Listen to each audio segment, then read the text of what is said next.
The wind screamed through the canyon like a wounded animal. Nora Hayes pressed herself against the rock wall, rain hammering her weatherproof jacket until it felt like someone was throwing gravel at her back. She had maybe 20 minutes before the storm turned deadly, and the cave entrance was still 30 meters up the cliff face.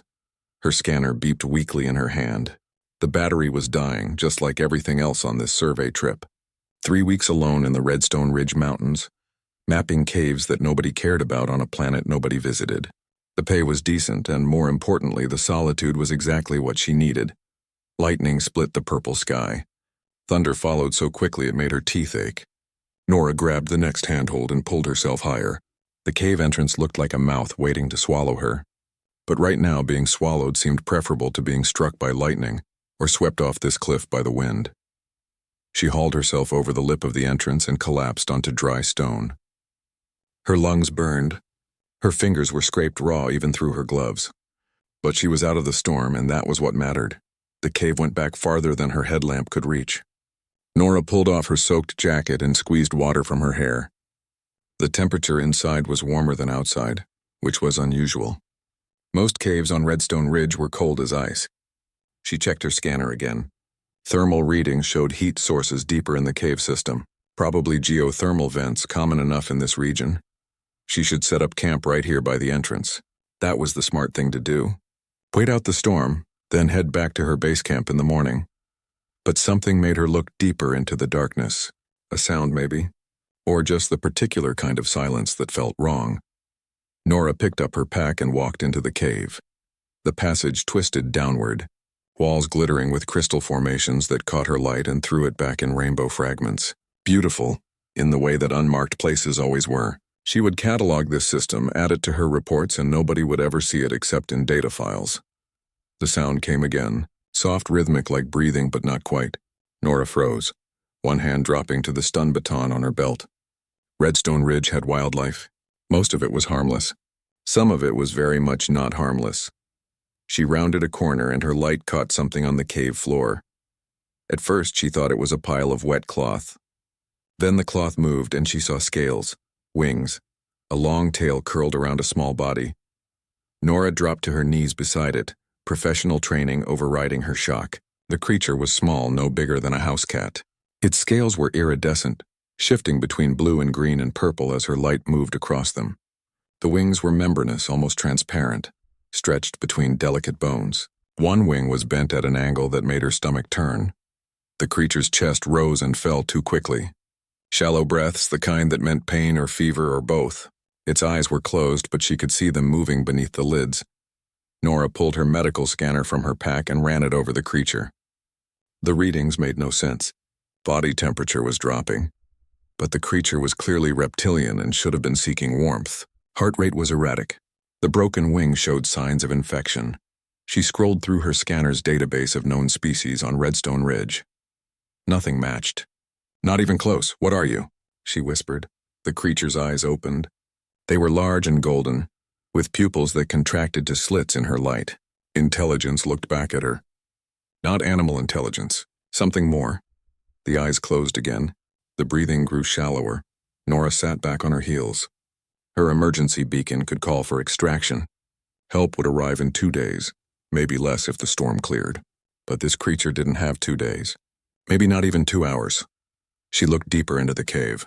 Her scanner showed the heat source was about 100 meters ahead. If this was the creature's home, it would be warmer there.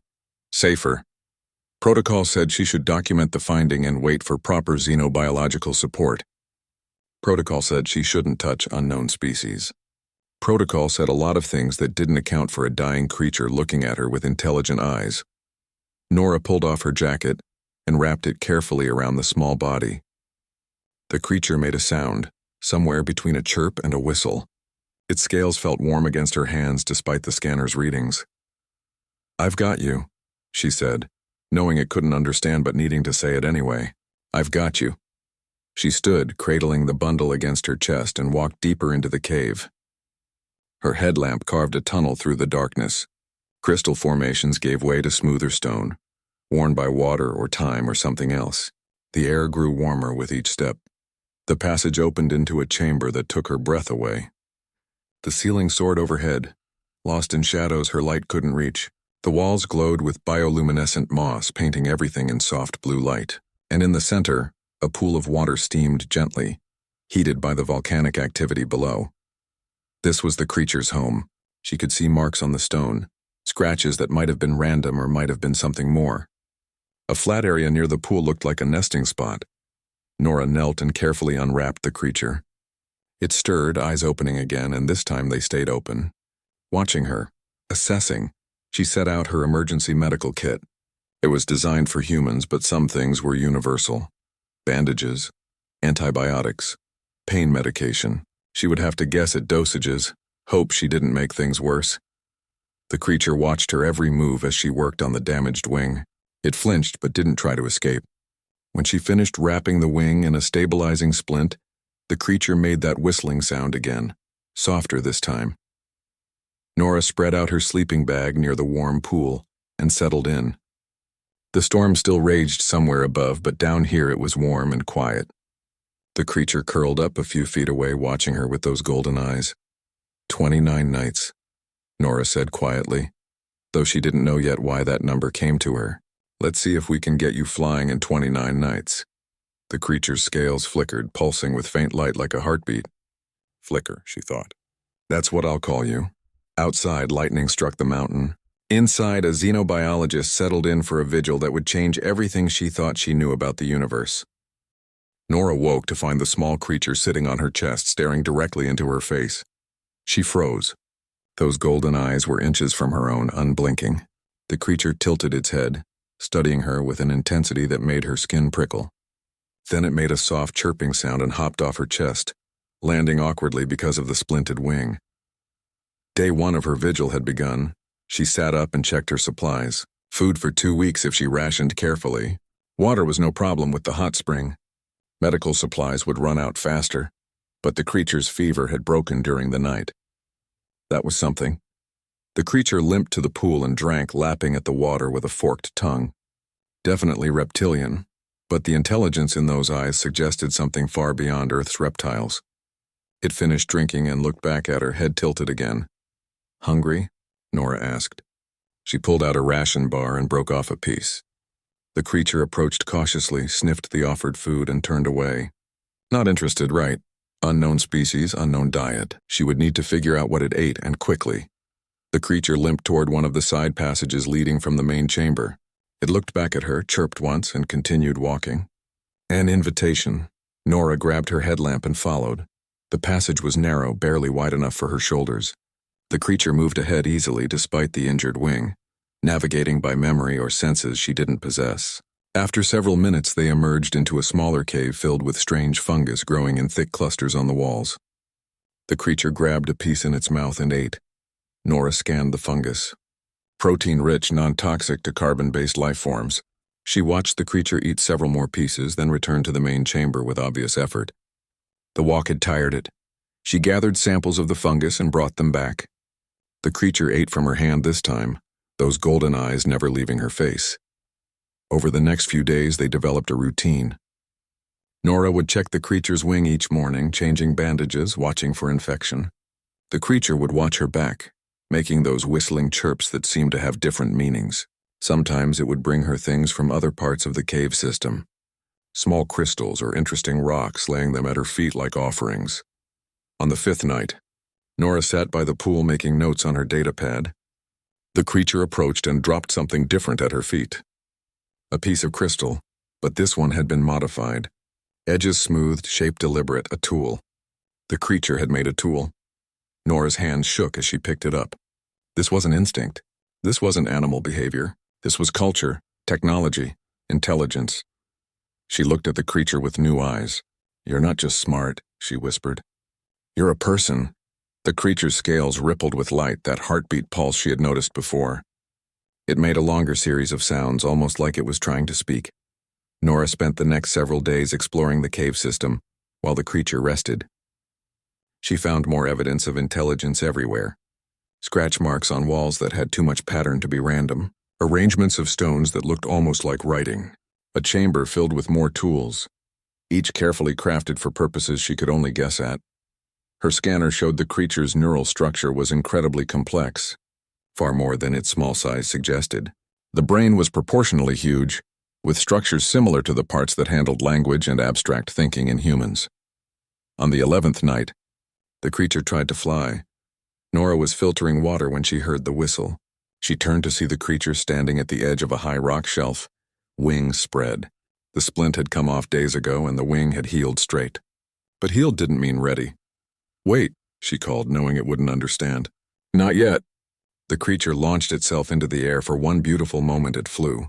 Wings beating strongly, body rising toward the glowing ceiling. Then something failed. The injured wing buckled. The creature tumbled from the air and hit the ground hard. Nora ran to it. The creature was conscious, making a sound that could only be pain. The wing had torn where it had originally broken. Blood, darker than she expected, seeped through the scales. "I'm sorry," she whispered, carefully gathering the injured creature. "I'm so sorry." She worked through the night, resplinting the wing, dosing the creature with antibiotics. The creature lay still, occasionally making soft, distressed sounds. Its scales had lost their luster, fading to dull gray. By morning, Nora had to face the truth. The creature would need much longer to heal. Her supplies were running low. She had already extended her survey beyond its planned timeline, and base camp would be getting worried. She sent a message through her communicator. Found interesting geological formations. Extending survey 2 more weeks. All is well. The response came hours later.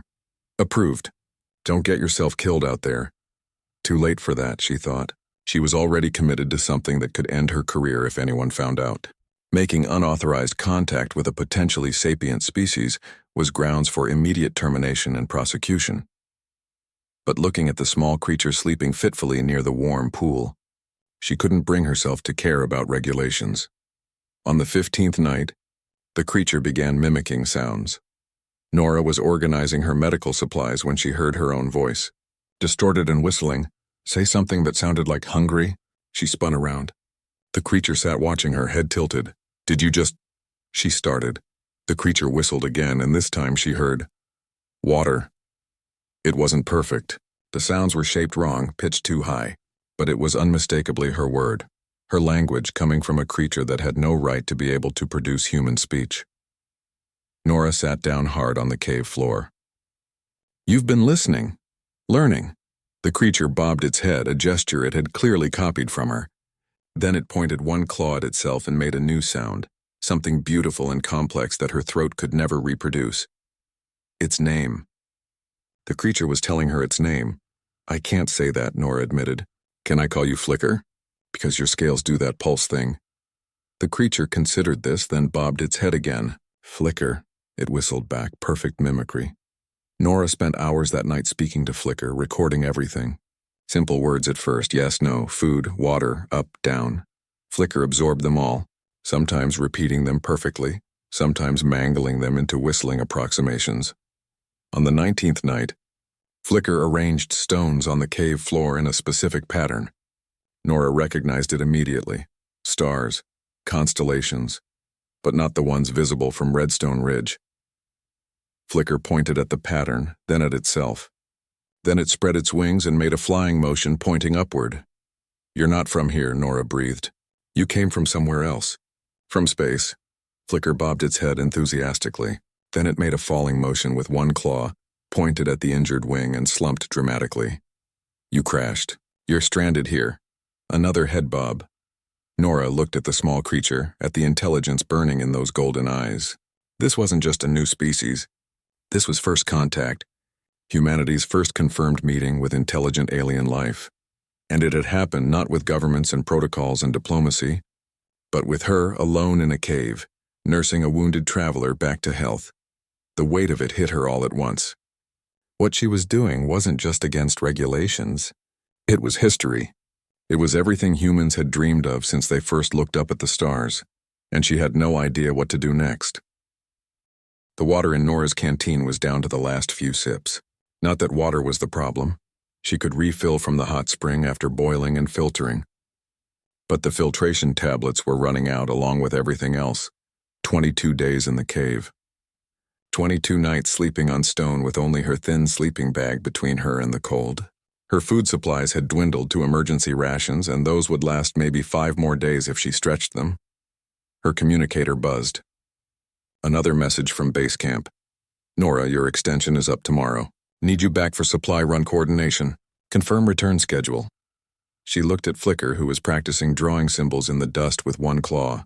The wing was healing better this time, but it would be at least another week before flight was possible. Maybe 2. I can't leave you, she whispered. Flicker looked up at the sound of her voice. Over the past days, their communication had grown more sophisticated. Flicker could now whistle-speak almost 50 human words, though the pronunciation was still strange. More impressive was how quickly the small alien had learned to understand her, even when she spoke full sentences. Problem, Flicker whistled, the word coming out like wind through hollow reeds. Nora showed him the communicator. They had been working on technology concepts. My people, they want me to return home. Flicker's scales flickered rapidly, which she had learned meant concern or distress. You go? I should. I have responsibilities. My job, my obligations, she paused. But you're not ready. If I leave now, you might die out here alone. Flicker made a sound she hadn't heard before, something mournful and long. The alien walked to the wall where it had been scratching symbols and pointed to a complex series of marks.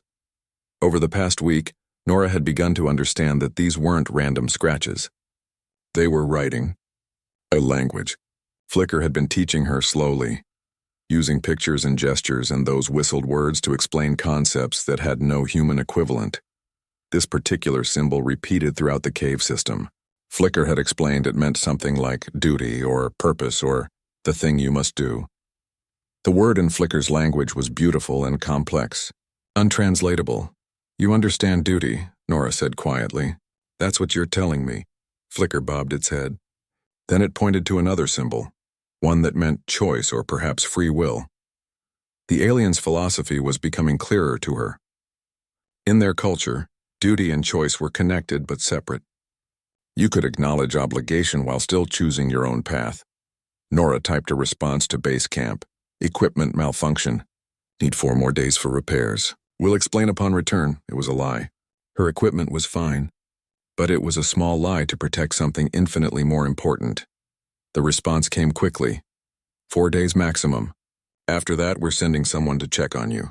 4 days. She looked at Flicker's wing. It wouldn't be enough. That night, Nora couldn't sleep. She lay in her sleeping bag, staring at the glowing moss on the ceiling, thinking about everything she had sacrificed to get here, the research position on Earth she had turned down, the relationships she had abandoned, the life of comfortable isolation she had built. After Owen died in the colony accident, she had made a choice. No more emotional attachments, no more caring so much that loss could destroy her. Just work, solitude, and the cold comfort of data. But now there was Flicker, this impossible small alien who had somehow cracked through all her defenses. She cared. She cared desperately, irrationally about whether this creature lived or died. Why? She whispered to the darkness. Why? What? Flicker's whistle came from nearby. The alien didn't sleep much, or perhaps it slept in shorter cycles than humans. Why am I doing this? Why do I care so much about saving you? Flicker was quiet for a long moment. Then it walked closer, scales pulsing with that gentle heartbeat light. I show you. It whistled. The alien led her to a section of wall she hadn't paid much attention to before. The markings here were different, more elaborate. Pictures, not just symbols. Flicker pointed to one. It showed a small figure helping a larger figure. Then the larger figure helping an even larger figure. The pattern repeated, growing, spreading, connecting. My people. Old story.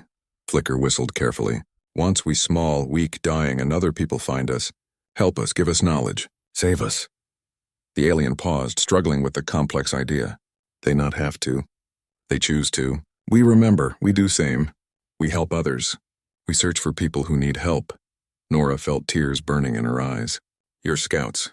You look for species that need help. Flicker bobbed its head. Young. First mission. Find this world, scan for life, report back. But crash. Wing break, ship. The alien made a sound like breaking. Destroyed. I'm sorry.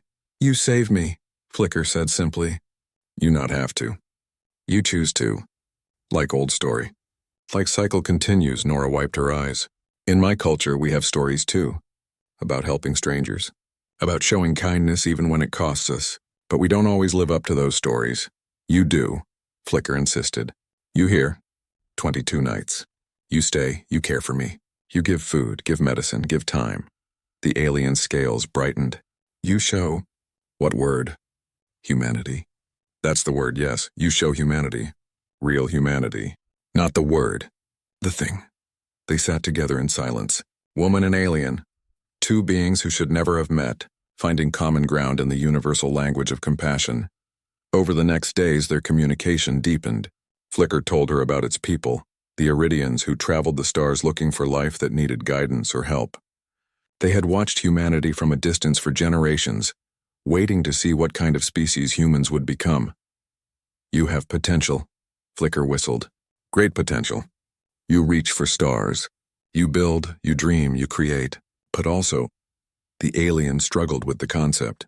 You hurt each other. You destroy. You take without asking. We're flawed, Nora agreed. Deeply flawed. All species flawed, Flicker said. Question is, you grow? You learn? You become better? I don't know. I hope so. I watch you, Flicker continued. 22 nights. You alone. You could leave. You could call others, let them take me, study me. You could become famous, important. But you stay. You protect me. You ask for nothing. Nora realized what Flicker was really saying. I'm your test case. Your evidence for whether humanity is ready. You one human, Flicker said. But if one human can choose compassion over advantage, maybe all humans can learn this. On the 25th night, Flicker tried gliding from the rock shelf again. This time it worked. The alien caught air currents in the cave, soaring from one side to the other before landing gracefully near the pool. Getting stronger, Nora said, unable to keep the pride from her voice. Flicker's scales pulsed brightly. 2 more days, maybe 3, then strong enough for real flight, strong enough to reach high place and signal for rescue, 2 or 3 days, which meant she would run out of time with base camp before Flicker was ready. That night, another message arrived. Nora, we're getting concerned. Equipment malfunctions shouldn't take this long. Sending a team to your last known location in 48 hours. Respond immediately. She had pushed them too far. In 2 days, a team would arrive at her base camp. They would follow her tracking beacon to the cave. They would find Flicker. Nora looked at the small alien who was practicing longer flights around the chamber. So close to being ready. So close to calling for rescue and going home. She made her decision. She disabled her tracking beacon. It was insane. It was career suicide. When base camp couldn't locate her, they would assume the worst. They would send search and rescue. Her name would be tied to a costly, pointless rescue mission, but it would buy Flicker time. Another 5 days, maybe 7, before they physically searched this region. What you do? Flicker asked, landing beside her. Buying you time, Nora said. Choosing you over my career, my reputation, my comfortable life. Flicker's scales went dark, then brightened again in a pattern she had learned meant deep emotion. Why, I'm not worth all this?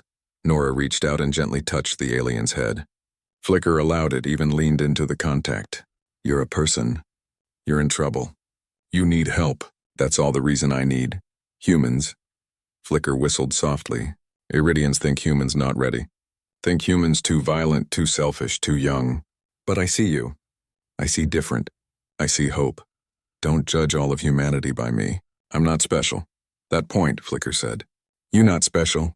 You not leader, not hero, not important. You just one human, alone, no one watching. No one know what you do.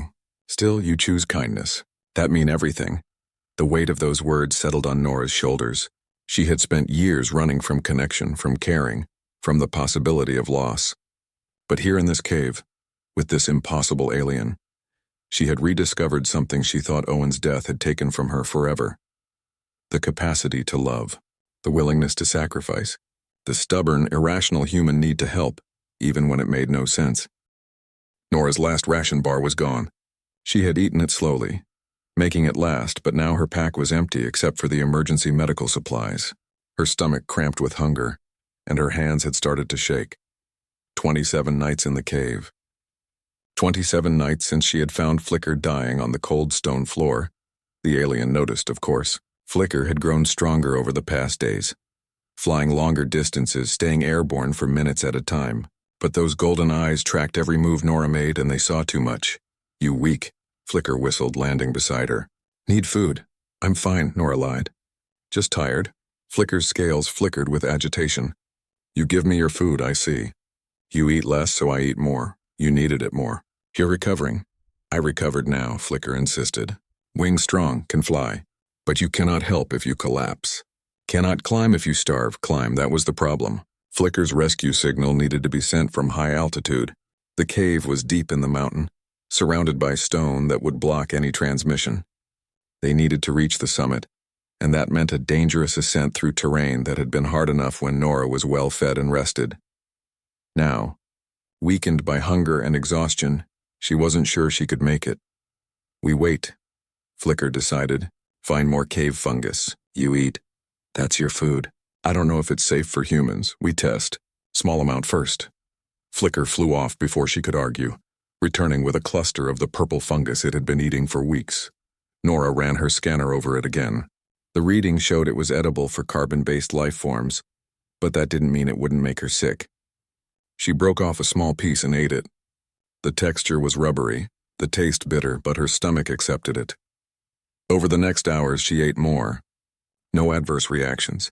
It wasn't pleasant, and it wouldn't sustain her long-term, but it was food. "Thank you," she said quietly. "You saved my life," Flicker replied. "Many times. I do this small thing. Not equal."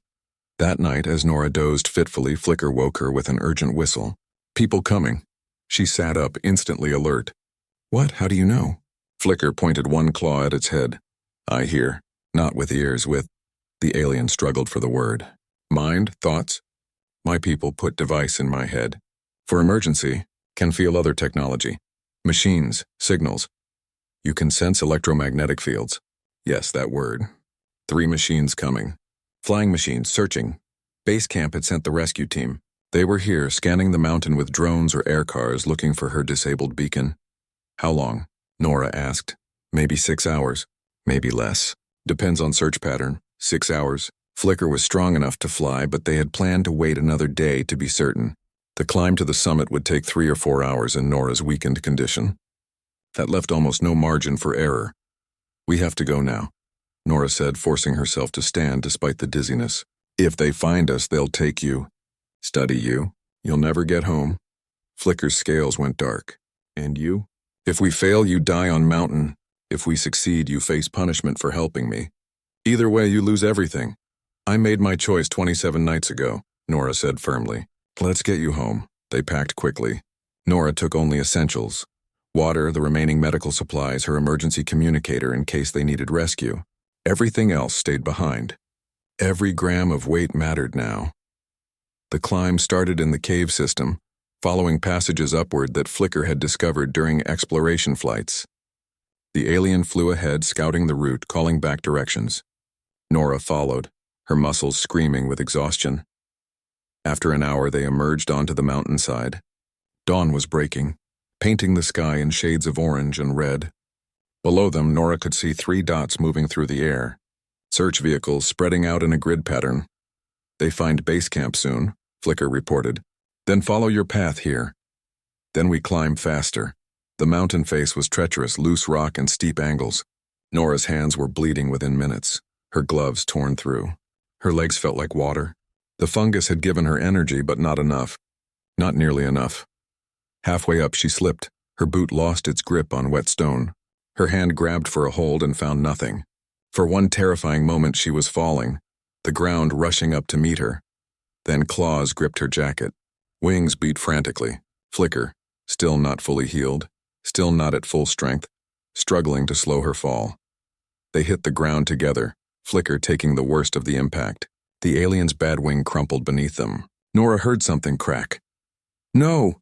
she gasped, scrambling to check Flicker. No, the wing was damaged again. Not broken completely, but the careful healing of the past weeks had been undone in seconds. Blood seeped through the scales. "Why did you do that?" Nora demanded, tears streaming down her face. "You could have let me fall. You could have saved yourself." Flicker made a sound that might have been laughter or pain. "You ask why? You who stay 27 nights? You who give everything for stranger? The alien scales flickered weakly. I learned from best teacher. A storm was rolling in. Nora could see dark clouds gathering on the horizon, moving fast. They were stuck on the mountainside, exposed, with Flicker injured again and search teams closing in. She found a shallow crevice in the rock face and pulled Flicker inside. It was barely large enough for both of them, but it offered some shelter from the wind. "I'm sorry," she whispered, examining the damaged wing. "This is my fault. I should have been more careful." "No fault," Flicker insisted weakly. "Choice, you choose to help me. I choose to save you. Both choices matter. Both choices define who we are." The storm hit hard. Wind howled through their shelter, bringing rain that turned to sleet. Nora wrapped her body around Flicker, trying to share warmth. The alien scales were cold, the internal temperature dropping dangerously low. Hours passed. The storm raged. Nora's communicator buzzed with messages she didn't answer. The search teams were close now, maybe a kilometer away, but the storm had grounded their vehicles. They were searching on foot. "Flicker," she said, her voice barely audible over the wind. "Stay with me." "Trying," the alien whistled back. "But tired. So tired. Tell me about your home. Tell me about your people." Flicker's eyes focused on her. "Beautiful. Cities of light. Gardens that float. Music that shapes air itself." The alien paused. "But lonely, too. Iridian's very logical. Very careful. We forget how to—" Another pause, searching for words. "How to feel deeply. How to risk everything for nothing logical. Is that what this is? Nothing logical?" "Most logical thing ever," Flicker said softly. "You risk everything because I matter. Not because I useful. Not because I give you something. Just because I alive. I think, I feel. That enough for you. That more logical than anything my people do in 1,000 years." Nora felt herself fading, cold and exhaustion pulling her down. "I don't want to die here. I want to see you fly away. I want to know you made it home. Then help me signal," Flicker said, a strange intensity in its voice. "One more time. One last flight. Can make it if you help.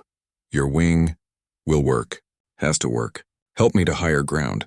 Help me catch wind. I do the rest." Nora didn't know where she found the strength. Maybe it was Flicker's determination.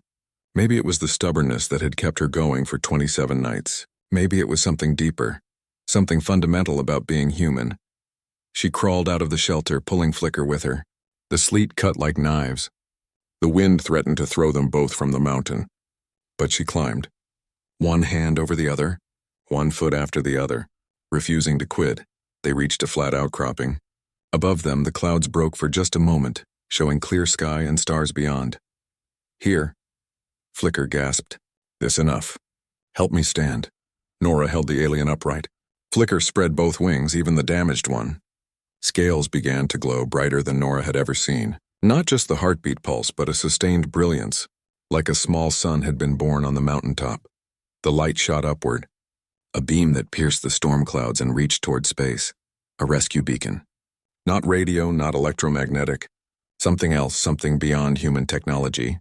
A signal that screamed across the void, "I am here. I am alive. Come find me." Flicker held it for 10 seconds, 20, 30. Then the light died, and the alien collapsed into Nora's arms. "Did they see it?" Nora asked desperately. "Did your people see it?" "Yes," Flicker breathed. "They come now. 2 days, maybe 3. They come, below them shouts." The search team had seen the light too. They were climbing toward the source. Nora held Flicker close.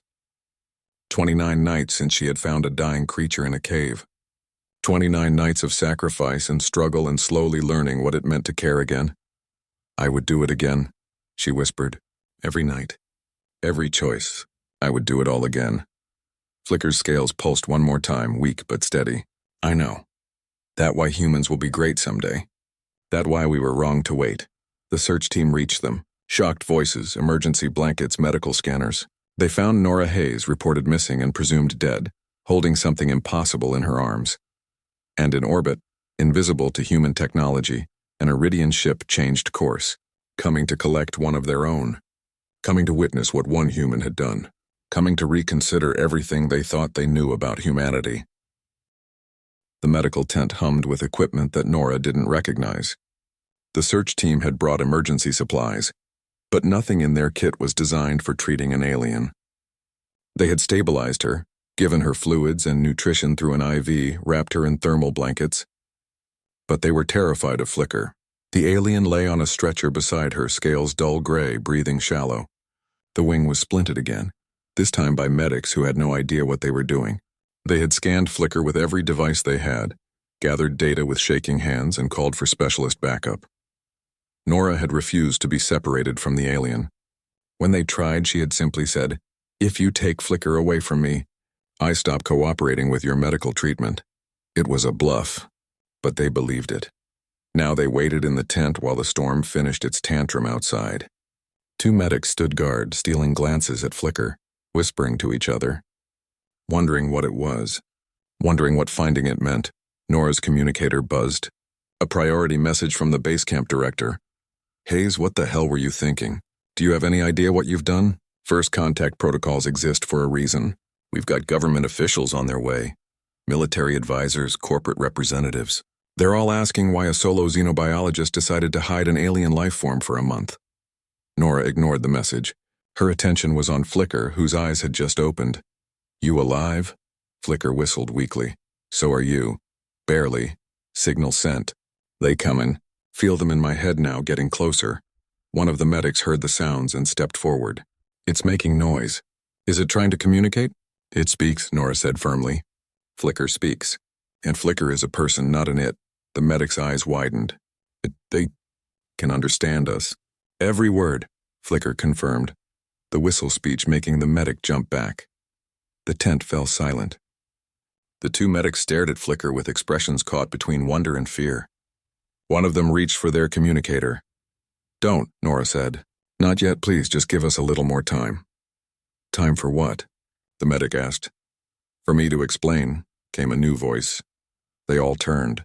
The tent flap had opened, admitting wind and rain and a woman in a military uniform. Officer rank, Nora noticed. Behind her stood 4 armed soldiers. "Dr. Hayes," the woman said. "I'm Commander Patricia Walsh. We need to talk about your discovery." Nora struggled to sit up, the IV line pulling at her arm. "Not a discovery, a person. Flicker is a person." Walsh studied the alien with an unreadable expression. "That's what we need to determine. I've been authorized to take custody of Flicker for proper evaluation and study." "No," Nora said flatly. "This isn't a request, Doctor. This is first contact with an alien species. It's bigger than you, bigger than me. Protocols must be followed." Flicker's scales flickered weakly. "I speak for myself," the alien whistled. "I tell you protocol." Walsh stepped closer, her professional mask slipping to show genuine curiosity. "You can communicate? You understand our language?" 29 nights learning, Flicker replied. 29 nights with Nora, she teach me. I teach her. We learn together. 29 nights, Walsh repeated, looking at Nora. "You've been out here for 29 nights with an alien, deliberately hiding it from authorities." "Saving its life," Nora corrected. Flicker was dying. Would have been dead in hours if I had waited for proper channels. And now, the alien is stable. Why not report it immediately? Nora met Walsh's eyes. "Because I knew what would happen." "Exactly what's happening now. Armed guards, custody, study. Flicker would become a specimen instead of a person." Walsh pulled up a field chair and sat down, her expression thoughtful. "Tell me everything. From the beginning. And Flicker, if you can. I want to hear your side too." So they told the story. Nora described finding Flicker dying in the cave, the decision to stay, the slow process of healing and communication. Flicker explained in halting whistle speech about the Iridians, their mission to scout worlds, the crash that had left them stranded. Walsh listened without interrupting. When they finished, she was quiet for a long moment. "You realize," she finally said, "that if what you're saying is true, this changes everything. Humanity isn't alone. There's an entire species out there that's been watching us, judging whether we're ready for contact." "We're not alone in watching," Flicker said. "Many species watch many species. Universe full of life. Question is always same, when to say hello. When to offer help. When to make contact. And your people decided we weren't ready? My people cautious. Too cautious. We watch humans for a long time. See violence. See destruction. See selfishness, so we wait. We say not yet. Not ready. Walsh leaned forward. But something changed? Flicker's scales pulsed weakly. That heartbeat rhythm Nora knew so well. I changed, I crash. I meet Nora. I see what my people not see from far away. What did you see? Compassion, choice, sacrifice. Flicker looked at Nora. She not special. She say so herself. Just one human alone, no one watching. No reward for kindness. Still she stay. She give food from her mouth. She give medicine. She give time, energy, everything. She risk career, risk life, risk all for stranger who cannot repay. That's just one person, Walsh said softly. One example doesn't prove humanity is ready. One example prove humanity capable, Flicker countered. Capable most important.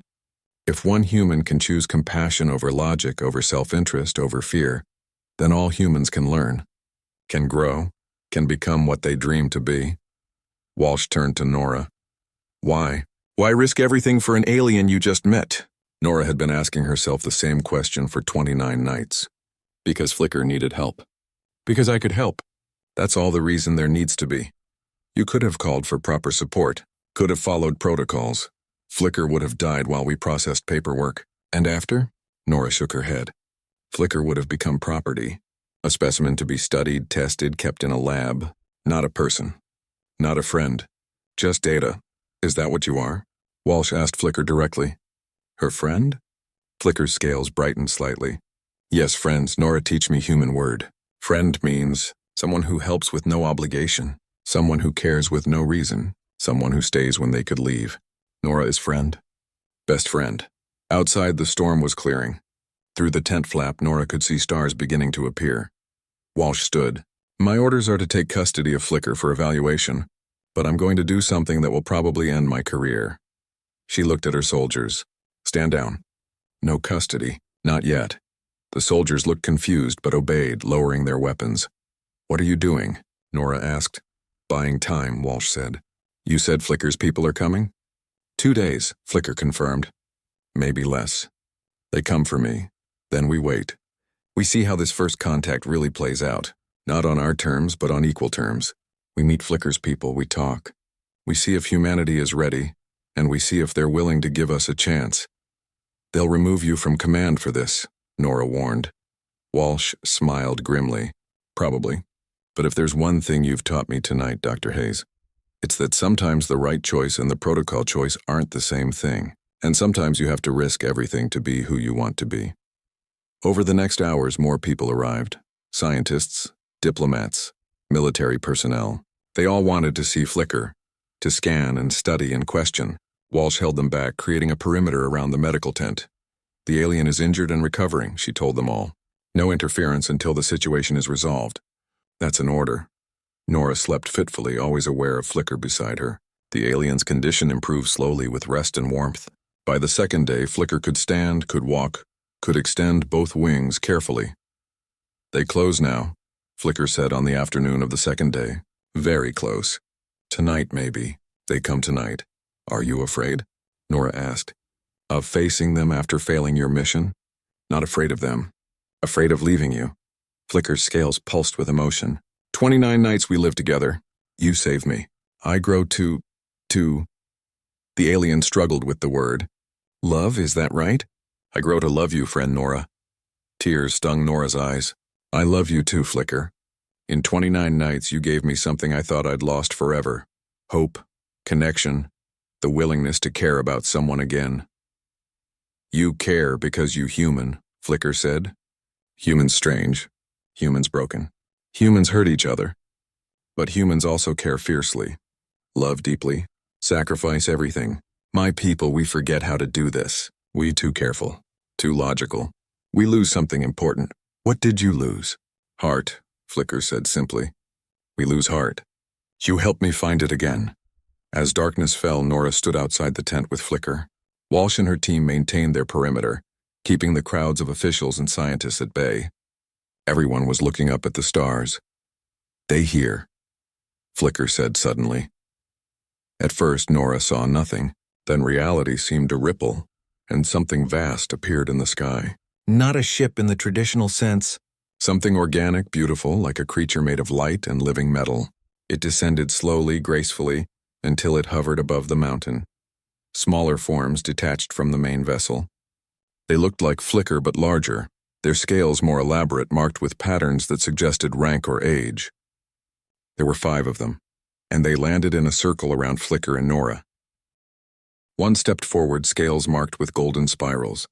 When it spoke, the sound was similar to Flicker's whistle speech, but deeper, more complex. Flicker responded in kind, and suddenly Nora's communicator translated. Translation matrix established. Verbal communication enabled. The golden-marked Iridian spoke, and now Nora heard words. "Young Scout, you have been gone long. We feared you lost. We came as soon as we received your signal." "I crashed," Flicker said. "My ship destroyed. My wing broken. I would have died, but this human saved me. For 29 nights she kept me alive." All 5 Iridians turned to look at Nora. Their gaze was heavy, assessing. "You are the human who interfered with our scout?" the Golden One asked. "I'm the human who saved a dying person," Nora replied, her voice steady despite her fear. "I didn't interfere. I helped." The 5 Iridians stood in a semicircle, their scales reflecting the artificial lights that had been set up around the landing area. More humans had gathered at a distance, held back by Walsh's security team. Hundreds of eyes watched this moment that would define humanity's future. The golden-marked Iridian, who seemed to be the leader, studied Nora with an intensity that made her skin crawl. Those eyes were ancient, carrying the weight of millennia. 29 nights, the leader said, its voice resonating through the translation device. 29 nights you cared for our scout. Why? Because Flicker needed help, Nora answered. She was done with complicated explanations. That's all. You knew nothing of our species, knew nothing of what benefit this could bring you. You risked your career, your safety, your life. For what purpose? Nora looked at Flicker, who stood between her and the 5 elder Iridians. The small alien scales were pulsing with that heartbeat rhythm, nervous energy. Because it was right, she said simply. Because Flicker is a person, and persons deserve help when they're dying. Another Iridian stepped forward, this one marked with silver patterns. We have watched your species for 300 of your years. We have seen your wars, your cruelty, your destruction of your own planet, your violence toward each other. We deemed humanity unready for contact. You're right, Nora admitted, surprising them. We're violent. We're destructive. We make terrible choices. But we're also capable of incredible compassion. We're capable of change. You can't judge all of humanity by its worst moments. And you cannot prove your species' worth by one act of kindness, the Silver Iridian countered. She not trying to prove species. Flicker spoke up, moving to stand beside Nora. She just being human. This what humans do. This what you not see from orbit. The golden leader's scales flickered. Young Scout, you overstep. You have been among them too long. Your perspective is compromised. My perspective is clear, Flicker insisted. For first time is clear. We watch from far away. We see wars on screens. We see numbers, statistics, data. We not see this. Flicker gestured to Nora. We not see individual human who choose compassion when no one watching, who give everything for stranger, who love without reason. Love is not logical, the Silver Iridian said. No, Flicker agreed. Love is not logical. Love is better than logical. Love is what we forget, what we lose when we become too careful, too distant, too afraid. A third Iridian marked with blue spirals spoke for the first time. What are you suggesting, young scout? I suggest we wrong, Flicker said boldly. Wrong to wait. Wrong to watch without acting. Wrong to judge species by their worst instead of their potential.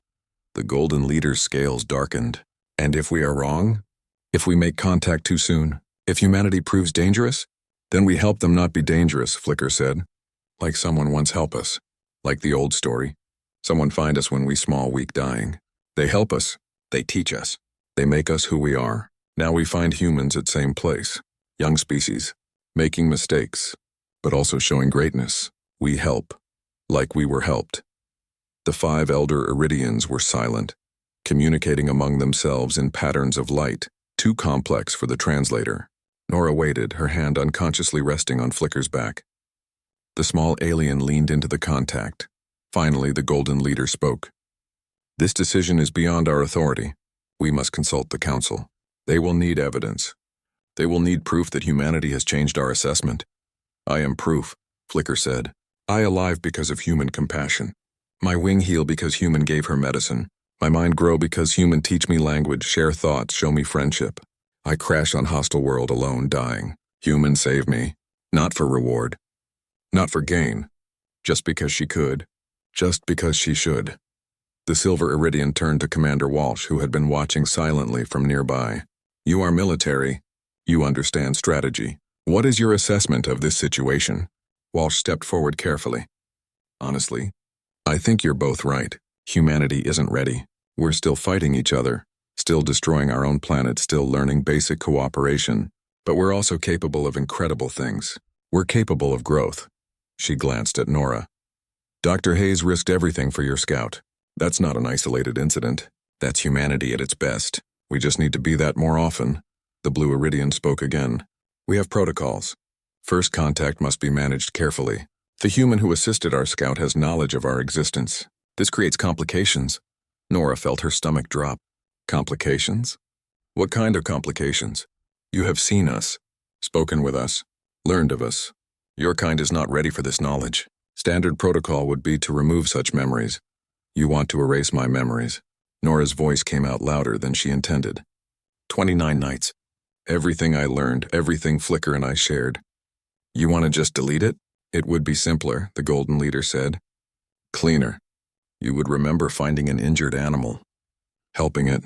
Nothing more. No, Flicker said firmly. No memory removal. She earned her memories. She pay for them with 29 nights of sacrifice. They belong to her.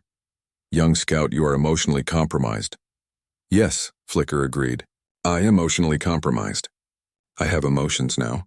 I feel things. I care about someone more than myself. That not weakness. That strength. That what makes life worth living. The 5 Iridians conferred again, their scales flashing in rapid patterns. The gathered humans watched in silence, aware they were witnessing something historic but unable to fully understand it. The Golden Leader finally turned back to them. We propose a compromise. Dr. Hayes may keep her memories, but she must not reveal our existence to the wider human population. Not yet. Your species must reach peaceful space cooperation on your own merit. For how long? Nora asked. Until we determine humanity is ready. 5 years, perhaps 10. That's not fair, Walsh interjected. You're asking her to carry this secret alone. Do you know what that will do to her? She will not be alone, Flicker said suddenly. I stay. Every head turned to look at the small alien. The 5 Elder Iridian scales went dark with shock. You cannot stay, the Silver One said. You are injured. You need proper medical care. You must return for debriefing and reassessment. I stay, Flicker repeated. I spend 29 nights learning to be human. I learned that some things more important than protocol. More important than rules. Nora stay with me when she could leave. Now I stay with her. The Golden Leader's scales rippled with something that might have been frustration or admiration. You would abandon your people? Your mission? Your entire life? Not abandon, choose. Nora, teach me about choice. I choose to stay with friend. I choose to help humanity grow. I choose to be bridge between our peoples. Flicker looked up at Nora. If she want me to stay. Nora knelt down, bringing herself eye level with Flicker. You would give up everything to stay with me? You did same for me, Flicker pointed out. 29 nights. You give up career, safety, comfort. For stranger, now I do same. For friend, tears ran down Nora's face. I want you to stay, more than anything.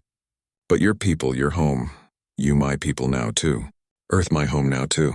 Humans need help learning to be better. I help is good purpose, is right purpose. The Blue Iridian stepped forward and Nora sensed something different about this one. Gentler, perhaps. There is precedent.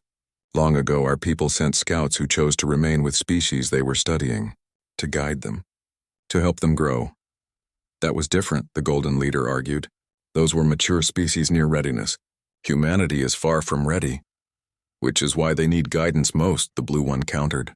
Young Scout offers to serve as liaison, to help humanity develop, to prepare them for eventual contact. This serves our goals. The Elder Iridians conferred again, longer this time. Finally, they reached a decision. Very well, the Golden Leader said. Young Scout may remain, but there are conditions. Dr. Hayes must keep our existence secret. The scout will report regularly to us, and both must understand. If humanity proves too dangerous, too destructive, we will intervene. What does intervene mean? Walsh asked carefully. It means we remove the scout and close this world to future contact. Humanity would develop alone, isolated until such time as they prove themselves ready. And if we never prove ourselves ready? Nora asked. Then you remain alone forever.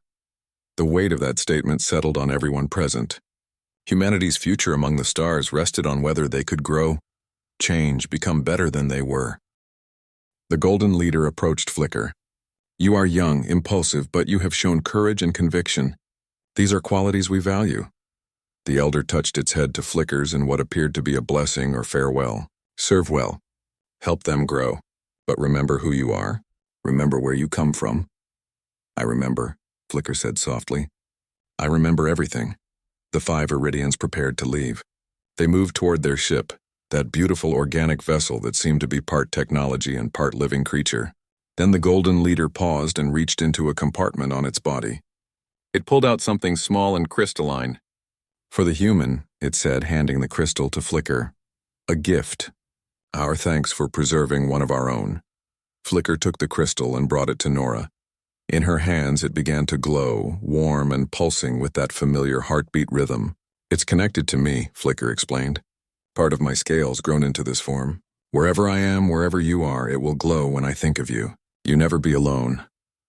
The Iridian ship rose silently into the sky. It hung there for a moment, vast and impossible. Then reality rippled again and it was gone. The elder Iridians had returned to the stars, leaving one of their own behind.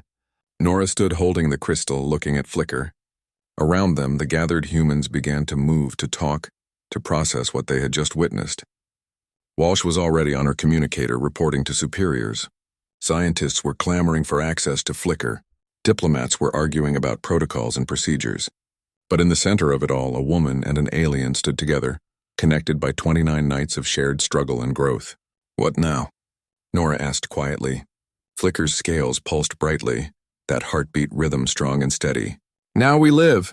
Now we show humans what compassion looks like. Now we help your species learn to reach for stars without forgetting what matters most. And what matters most? Each other, Flicker said simply. Caring for each other. Choosing compassion over convenience. Being willing to sacrifice for stranger who might become friend. You teach me this. Now we teach everyone else. Nora smiled through her tears. She had come to these mountains seeking isolation, seeking escape from a world that had hurt her. She had found something infinitely more valuable. Purpose, connection, hope. And in a cave where she had spent 29 nights nursing a dying alien back to health, she had rediscovered what it meant to be human, not humanity's violence or destruction, but its capacity for irrational, selfless love. Years later, when humanity finally achieved the peaceful cooperation that made them ready for open contact with the Iridians, scholars would debate what made the difference, what changed humanity's trajectory, what pushed them toward their better nature.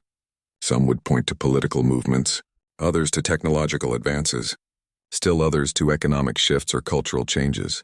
But in the Iridian archives, there was a simple notation, added by a young scout who had crashed on a hostile world and been saved by an unexpected friend. Humanity reassessment approved. Evidence: Compassion Index exceeds all projections. Species demonstrates capacity for sacrifice, growth, and irrational love. They help the broken even when it costs them everything. This is their weakness and their greatest strength. They are ready. They have always been ready. We were simply looking for the wrong signs. And below that, in smaller text, personal note. Spent 29 nights learning to be human. Best education ever received. Would recommend to all scouts. Humans are impossible, frustrating, and absolutely worth saving. The crystal on Nora's desk glowed softly, pulsing with that familiar heartbeat rhythm. Somewhere in the facility, Flicker was teaching a class of human children about the stars, teaching them that reaching for space meant more than technology and ships. It meant becoming the kind of species that others wanted to meet. It meant staying 29 nights in a cave with a dying stranger, simply because it was right. It meant being human at their very best.